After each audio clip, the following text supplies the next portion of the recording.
Hey guys, Weeby News here, and today we are back with another video, and today we are checking out a film theory for The Amazing Digital Circus. I really enjoyed the pilot episode, and I feel like I already have a lot of thoughts and theories of my own, so I'm really curious to see what other people think about this as well, especially Matt Pat, since I feel like he goes so in depth with stuff, you know what I mean? I feel like he probably already knows what programming software was used to create the digital circus. I would not put it past him. But yeah, please do like and comment and subscribe if you do enjoy this video. And yeah, without further ado, let's go ahead and get right into it.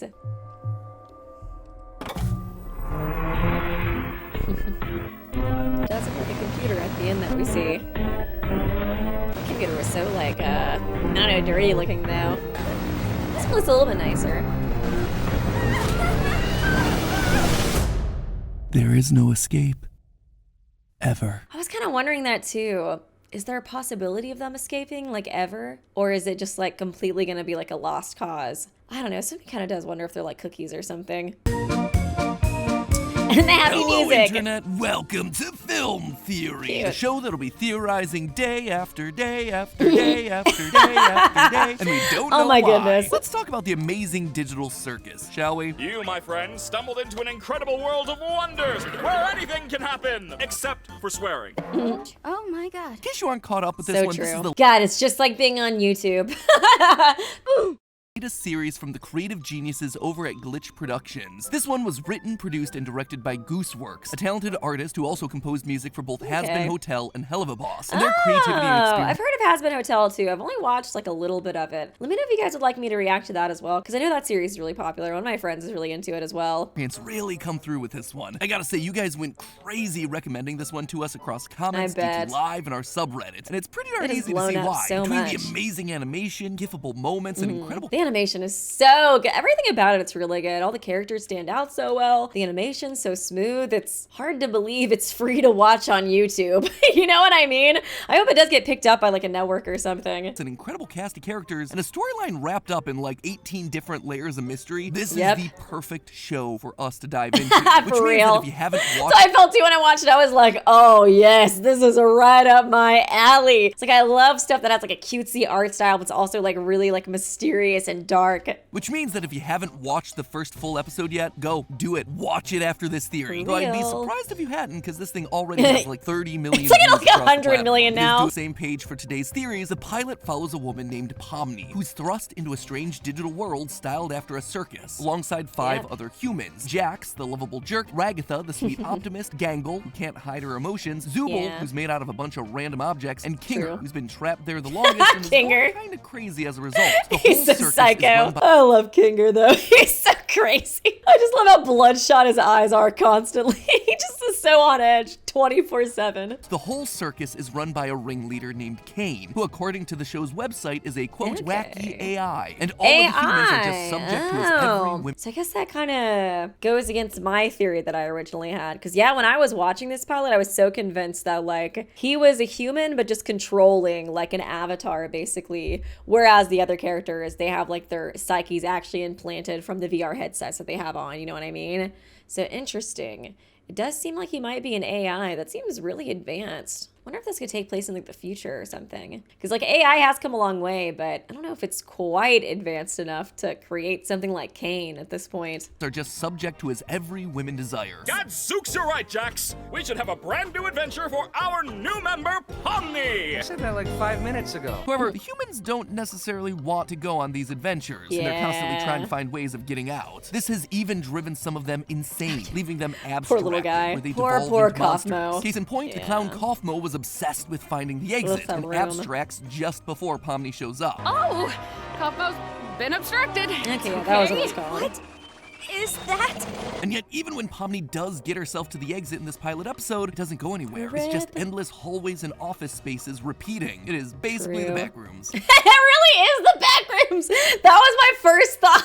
I feel like it probably was based off of that. As it turns out, Kane made this fake exit, hoping to give the humans what they wanted. He just didn't know what to put on the other side. Okay, so since it does seem like it was confirmed by that other description that he is an AI, I guess he was made to make them happy, but it would also go against his I guess, like, creators' wishes to give them an actual exit. So that makes more sense as to why there's, like, this sort of fake exit that just leads nowhere, because he's like, I have to make the thing that makes the humans happy, but I can't go against my creators' wishes, so here's a fake exit. Close enough, right? I do have to apologize for lying about the exit. I was having so much trouble figuring out what to put on the other side and ended up never quite finishing it. And more or less, that's where we leave the colorful cast of the Amazing Digital Circus after this first episode. Now, already there's just so much world building here for us to dig into. So many questions posed that we want the answers to. Like, who's behind the Amazing Digital Circus? real. Is there an actual way out, or are they just trapped forever? Are characters like Kaufmo really gone, or can they be brought back in some Yeah, that's way? true. And, God, it seemed like there was a lot of them, too, in that, like,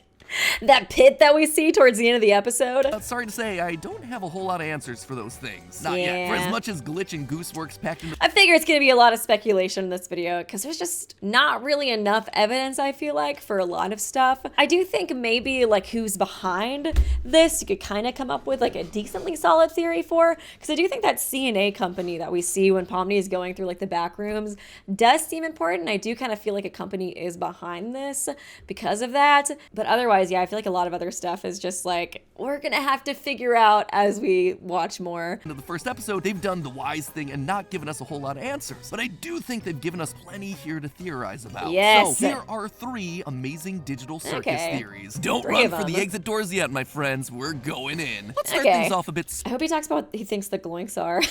I don't know what the hell the gloinks are, honestly.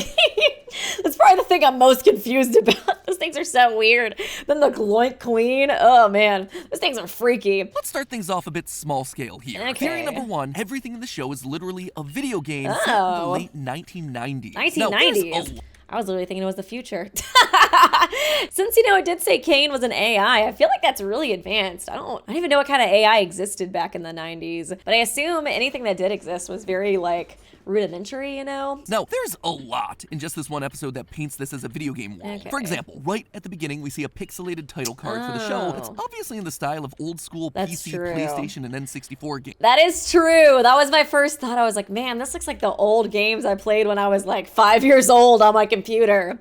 Okay, interesting. I guess that computer too that you do see at the end is kind of like an older model computer as well. So I was like, those types of games I would have played on like a bulky old computer like that too. PlayStation and N64 games. This is further driven home in a secret video that you can find if you go to wackywatch.com, a Oh. URL shown on screen during the episode, which shows us the main menu for this game. We also see a flower Interesting. pot fall to the ground and clip into it, Oh. like an old school Source Engine glitch. I'm Kane dead. mentions That's so true. That kind of stuff does happen all the time. I was replaying Morrowind recently on my PC. Even with all the mods I installed to make it look nicer, still see a bunch of clipping in it. Kane mentions that he created the digital world in the weird backrooms office area in a way that's very similar to how a game developer would create world spaces. Plus, Okay. when Pomni first enters the world, she says this. I put on some weird headset Okay. and now I'm here. Again, Okay, literally, she was gonna play the game, but then she got like sucked into it. directly implying that the whole thing is a game. She put on a VR headset and was transported into the world of the digital circus. All of that checks out and should be pretty darn obvious to the casual viewer. But what you might have missed is the fact that this is set in the late 1990s and not the Yeah. present day, like you might expect from something talking about using VR headsets. And For there is a real. lot of Was there VR in the 90s? I guess so. I guess so, since they're theorizing this. circumstantial evidence that points us to this conclusion. First of all, basically all the tech that we see throughout the series seems to be pulling straight from the 90s. Anytime we see a Okay. computer in the show, it's always the white boxy style Yeah. CRT monitors and large white True. computer towers reminiscent of models made by companies like Dell and Gateway back in the 90s and early 2000s. And this is both in the actual Yeah, episode literally. and in the off-site material as well. In that Okay. same Wacky Watch commercial, we see a real-life computer with the same old school design. What's more, the beginning of this Wacky Watch video says that this was an old tape recovered on a date that's censored. And given the degradation on that Okay. tape, implies that not only is this video old, but it was also recovered in the past as well. But this goes Okay. beyond just the tech that's used in the series. Many of the characters and iconography from the show are very reminiscent of popular characters and ideas from the late 90s and early 2000s. Pomni's gesture design takes a lot of cues I guess that makes sense, because, yeah, Ragatha, she looks like, that, like, doll that was popular back then. And I guess he's gonna give the examples of all the other characters. from Sega's old Nights into Dream series. Okay, Jax shares design interesting. inspiration and a similar name Oh. with Max, the rabbit, from the Sam and Max games. Bubble clearly takes cues from Super Mario's Chain Chomps. Okay, I can see that too. too. That actually does make a lot more sense than what I was thinking. Because my first thought was Pac-Man when I saw him, but just like a scarier looking Pac-Man. Were both inspired by characters like Poppy the Performer, an old Japanese 3D animated series, while Kane and the Digital Circus setup is very reminiscent of the villain and plot of I Have No Mouth and I Must Scream, a short story by Harlan Ellison adapted into a point-and-click adventure game in 1995. Anyway, It's like, it's like one of these things is not like the other. The book does not match at all the kid-friendly designs of all the characters. Never heard of that book before either. It looks freaky. His mouth is completely like shut off with skin. Ugh, could be seeing that in my nightmares. the way you slice it, it's very clear that the creators want the show to have the same 90s vibe that we're all so nostalgic for right now. But you might be thinking, hold on, they're talking about VR headsets here. That's a modern thing, right? Yeah. Wouldn't this thing just be inspired by the 1990s rather than set in the 1990s? That's a pretty good call out. A lot of advances in virtual reality. Oh, you know what? Actually, I'm so stupid. I just realized I actually did get to try like a VR headset from like either like the 80s or the 90s when I went to like a video game museum. It was called Virtual Boy, I'm pretty sure. I think I played Wario Land actually when I was doing it. But yeah, I mean, it's like obviously not nearly as advanced as like the type of VR that you would see today. It was almost just kind of like a 3D game when you put the mask on. But I do remember thinking it was weird. And yeah, even like looking back, I feel like kind of the sort of like aesthetic that game had is pretty similar to the graphics you see at the very beginning of The Amazing Digital Circus. So I was like, this is actually starting to come together now that I think about it. So this could have been some weird like, I guess project by some gaming company in the 90s to see like what they could do with VR and how they could be potentially successful with it. A lot of advances in virtual reality technology have only been made across the last decade, especially when you're talking about gaming. That doesn't mean that VR technology didn't exist back in the 1990s. And I'm not just talking about the rudimentary black and red wireframes of the Virtual Boy either. Okay, that's what I was thinking. I was like, he's gonna bring up the Virtual Boy, because that's the one that I played. 1991, Sega announced the Sega VR. In 1993, Virtuality created the Mega Visor display. And in 1995, Fort Technology hit us with the VFX-1 headset, just to name a few. And I don't know if I got to try any of these. I feel like I only tried the Virtual Boy, to be honest. looking into old footage of all these things, it doesn't look too dissimilar to the sort of world that we see in The Amazing Digital Circus. Simple, flat textures, rudimentary shapes, and polygons. There's not a lot of detail here, but that's for good reason. These headsets, they couldn't handle a lot of detail. True story, I actually have some first-hand experience with these rudimentary headsets. The Great Lakes Science Center in Cleveland, Ohio actually had a special exhibit on VR technology in its basement when I was a kid, and it blew my mind. With the amount of wires and cables these things took to run, it felt like you were jacking into the Matrix. And you had to wait 45 minutes to put on one of these headsets, and all of a sudden you were dropped. Interesting. Okay, yeah, I definitely didn't try these on, because the Virtual Boy you can just take on and off. It wasn't that intense. I feel like this is all starting to come together more. So I could see it being that the company created this gaming system that they wanted to release to the public, and so they got these people like Pomni and Jax, et cetera, to volunteer to try on the headset before they can officially release. And then like some horrible accident keeps happening that sucks in the participants into the world of the digital circus. So then if that's the case, the bodies would all still be stuck at the company. And if that's the case, I wonder if the company is like planning on trying to get them out of the digital circus, or if they're just gonna keep trying to have more people like try it out and hope that eventually somebody does not get sucked into the universe. Field with a bunch of green triangular mountains in the background, but it was effective, and it captured my imagination for decades since. So much so that even though it was a 5-minute experience that happened in my life like 2 decades ago, I still remember it vividly to this very day. Anyway, MatPat childhood stories aside, the long and short of all of this, everything that we see in the series is pointing to this taking place in the past and not in the present. All of this is I think so too. I was not convinced at the beginning of this, but I think I'm convinced now. All of this has already happened from our perspective. We're just watching the events of the game unfold. So now that we know that we're in a 1990s video game here, let's dig a bit deeper, shall we? Theory number 2, Pomni helped create this hell simulation that they're currently stuck in. I guess I didn't really think about that. These people could be employees at the company.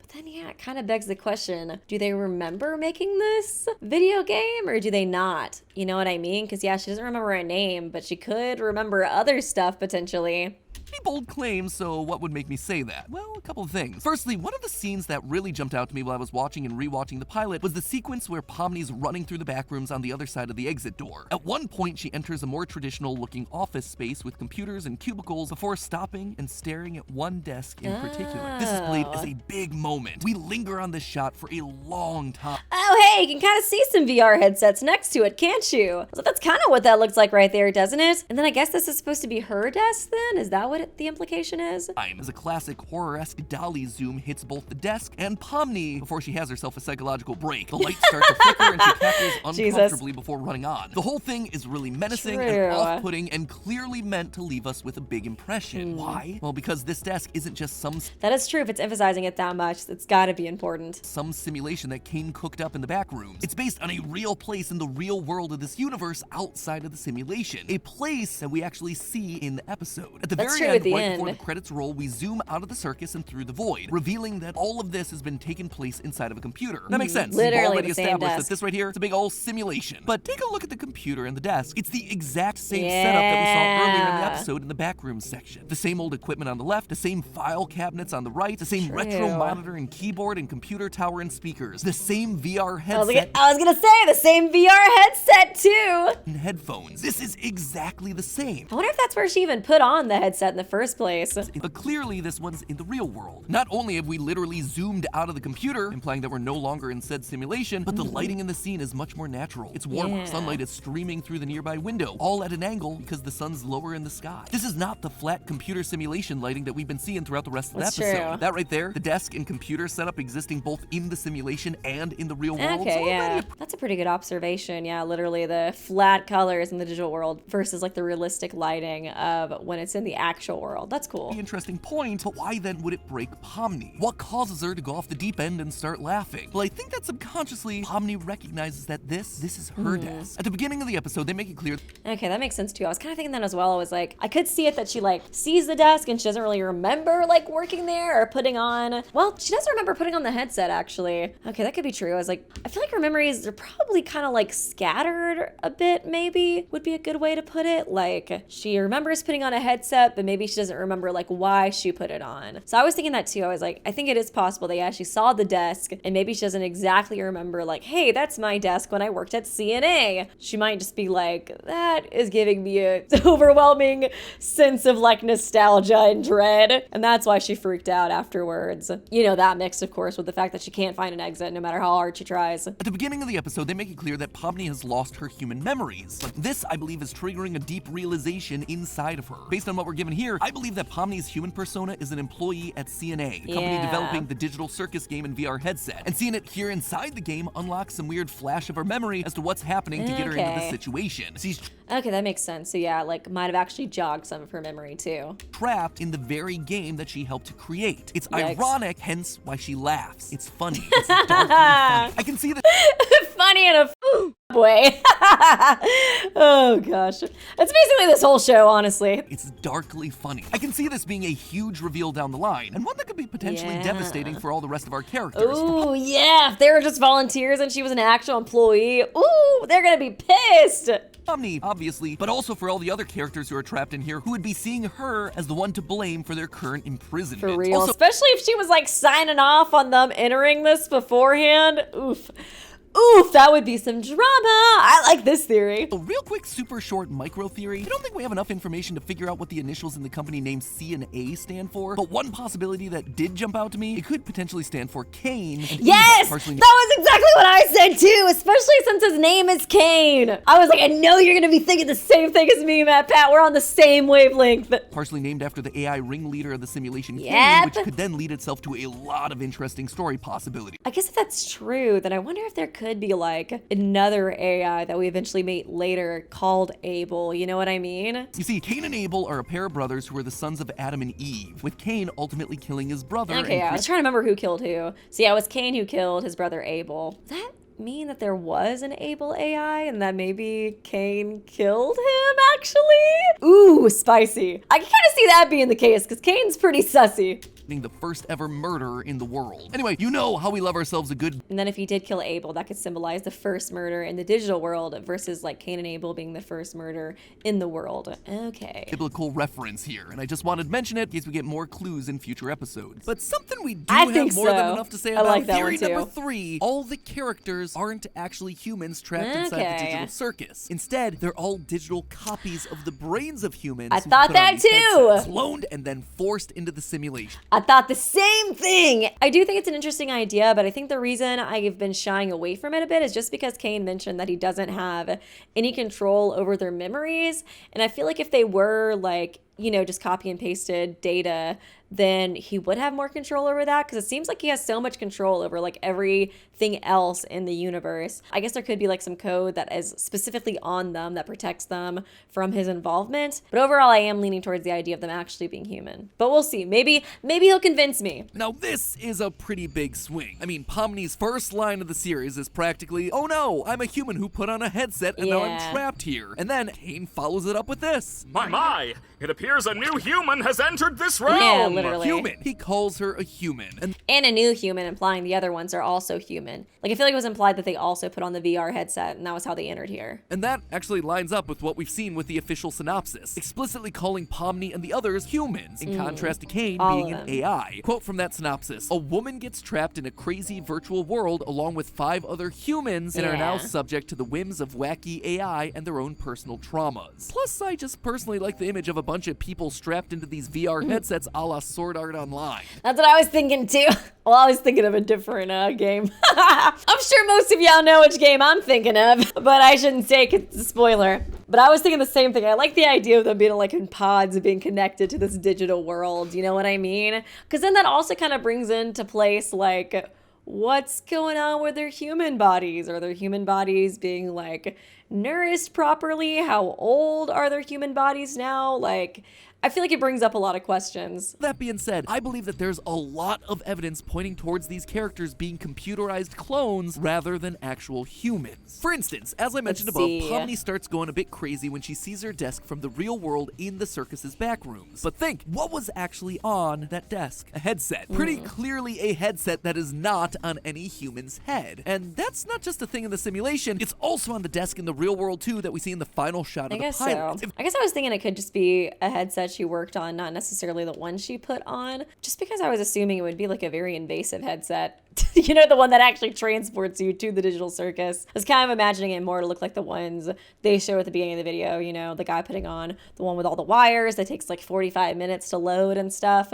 There's a human trapped in the digital circus here with a headset firmly planted on their head that they can't get off. Shouldn't they, you know, be stuck there with the headset on their head? Given the little that we have to go off of right now, it makes more sense that Pomni put on the headset, had her consciousness copied into the game, and then she just took off the headset to go home. Meanwhile, Pomni in game can't take it off because she's not a flesh and blood human anymore. She's a digital copy whose memories begin the moment the headset was put on. And okay, so she would also be a digital copy. That is an interesting idea, though. It does give me very like Black Mirror vibes, honestly. So I feel like there was literally some episodes of Black Mirror where you kind of see a similar idea taking place. That'd be creepy too, yeah, if they actually do see the outside world at some point and like Pomni like sees her human self and then she comes to realization she's not actually human. She's just like this sentient like a computer program. Put on. And even if we're wrong and this desk isn't Pomni's, all the other characters went through this exact same process when they first joined, as Jax hinted at when he sarcastically said, How do I take this headset off? Just keep grabbing at it. That worked for all of us. they all tried the exact same thing. That's what I thought I remembered. I was like, I feel like he implied that they all did the same thing. They all tried the exact same thing, and it didn't work for any of them. They're all digital copies grasping at a VR headset that isn't there anymore. But you know the thing that... I guess that does make more sense as to why they can't take it off if they're just digital copies. Interesting. Okay, that's actually... I do like that idea. That is interesting. really convinced me of this theory, the mannequins. Yeah, did you notice these guys? Oh, yeah. All throughout the episode, we see several artist creepy. mannequins populating the circus. You know, these are the things that artists will sometimes buy to help them get references for poses. Most prominently, we see them in the restaurant with Kane and Bubble acting as background characters. But why would they matter? Well, we know that Kane can create NPCs. Kane, is this one of your NPCs, or is this a new sucker? So maybe these mannequins are just random, nameless characters that Kane made up to fill in the circus. Maybe, but that just doesn't sit right with me. First off, the dolls are clearly capable of emotions. We see one get upset when Pomni interrupts it, taking a bath, that seems so scary. Screaming at Pomni until she slams the door. There's something more going on here than just these things being background extras. Take a look at this. When Ragatha is showing... I guess they could be kind of like failed digital copies. that were brought in. I guess that makes sense too. Showing Pomni to her room, there are several other doors for other characters in the background. This is I actually know, a the great piece of doggy. world building. We see that each of the current characters have themselves their own rooms, as well as several other characters that we haven't met yet. There's this colorful one that I can't quite make out, what looks to be a pinkish purple goo monster, some sort of cute doggo, green and goodness. orange anteater looking guy, a black queen chess piece. Oh, there was a queen one? Oh, I didn't even see that. No wonder Kinger is so traumatized. He probably lost his like wife or something. I'm gonna guess is named Queenie, seems to be Kinger's Makes counterpart, sense. implying that he didn't come into the simulation alone. Regardless, all Yeah. of these Oh, that's so sad then. He probably came in with like his wife or something. portraits have giant red X's over them, and that checks out. These are likely characters that have abstracted in the past, just like Kaufmo did. We even see other abstracted creatures in the cellar when Kane banishes Kaufmo. Anyway, along with these past and current characters, we also see several doors with blank mannequins on them. Yeah, I noticed that too. I was like, I think that confused me too because I was like, wait, they're NPCs, but we actually do see dorm rooms with mannequins on them as well. I thought that was kind of weird. Not just one, but multiple doors. Oh, Trying to guess what's multiple. going on here. When a I just new noticed the human one. enters the game, these rooms transform into one that's appropriate for them. And the mannequin on the door Oh. transforms into their character. And what's more, I Okay. believe that there's a mannequin in the game that also transforms into that character. Right Makes now, they're sense. placeholders, but they get molded into these human copies whenever someone new puts on the headset and their brain gets scanned into the system. That would Okay, this is starting to make a lot of sense. I had a feeling he could convince me, even though I was pretty hardcore on the human theory before. I guess it's just the fact that like Kane referred to them as humans, you know what I mean? It could be like they're the closest thing to humans that Kane has seen, so that's kind of why he refers to them as such. would fit thematically with the idea of the mannequins to begin with. They're supposed to be used as references and then turned into something real. Yeah, when you're even symbolically it makes sense. using them for your artwork. That would also fit with the fact that they're on the doors of all these empty rooms, and the characters being scanned clones of human brains would fit the fact that they can't take off their headsets, despite us seeing a headset not being worn at a desk that is clearly meant to be Pomni's. True, I do think that's a good point too, the fact that they can't take off the headset and they're like reaching for it. Because like, normally, you know, when you are playing a VR game, you can just take it off still. But if they are just digital copies, then yeah, that does make a lot of sense. Just all fits with what we've seen from the series so far. In short, the series is gaslighting us. It